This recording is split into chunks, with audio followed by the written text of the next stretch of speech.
Hôm nay có 3 chiếc xe đâm nhau liên hoàn. Rạng sáng ngày mùng 2 tháng 9 năm 2017, khoảng 6 giờ, có 3 chiếc xe đang vận hành cùng chiều va chạm tại đường cao tốc Nội Bài - Lào Cai tại km 17+300.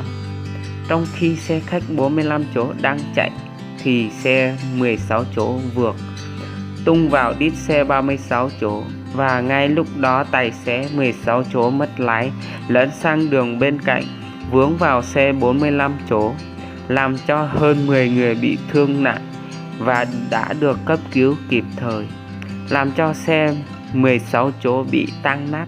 Vụ việc đang được Bộ Cảnh sát Giao thông Lào Cai điều tra.